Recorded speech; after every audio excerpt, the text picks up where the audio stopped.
पुराने आईफोन ने खातून को करोड़पति बना दिया। खातून आईफोन इस्तेमाल करना भूल गई थी, कितने डॉलर्स में नीलाम हुआ।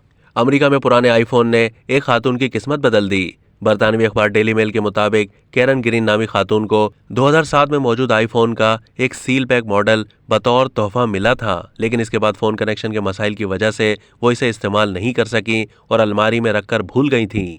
मज़कूरा खातून ने कारोबार शुरू करने के लिए रकम जमा करने में मसरूफ थीं। तब उन्हें अचानक अपना रखा हुआ मोबाइल फोन याद आ गया, जिसे उसने इसलिए नीलाम करने का फैसला किया ताकि उसकी रकम कारोबार में मुआविन साबित हो सके। रिकॉर्ड कीमत में फरोख्त होने वाला फोन 2 फरवरी को $2,500 की इब्तिदाई बोली के साथ नीलामी के लिए पेश किया गया था और अवामुन्नास से कहा गया था कि वो उसकी 19 फरवरी तक बोली लगा सकते हैं। आईफोन फर्स्ट एडिशन नीलामी के लिए पेश करने वाले ऑक्शन हाउस को तवक्को थी कि वो इसे $50,000 तक में फरोख्त कर सकेंगे, मगर फोन की मालकन उस वक्त करोड़पति बनी जब उनका ये आईफोन $63,356 में फरोख्त हुआ, जो पाकिस्तानी रुपए में तकरीबन 1,64,00,000 रुपए के मसावी है। मीडिया रिपोर्ट्स के मुताबिक 16 साल पुराना आईफोन जिस कीमत में नीलाम हुआ है, जो एक रिकॉर्ड है। वाज़ेह रहे कि 8 GB स्टोरेज वाला ये आईफोन 2007 में $599 में फरोख्त के लिए पेश किया गया था। इस फोन में 3.5 इंच का डिस्प्ले और 2 मेगापिक्सल कैमरा मौजूद है।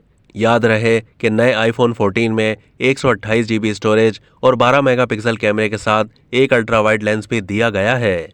अब तक के लिए इतना ही। मजीद मालूमात के लिए डेली जंग के YouTube चैनल को सब्सक्राइब कीजिए।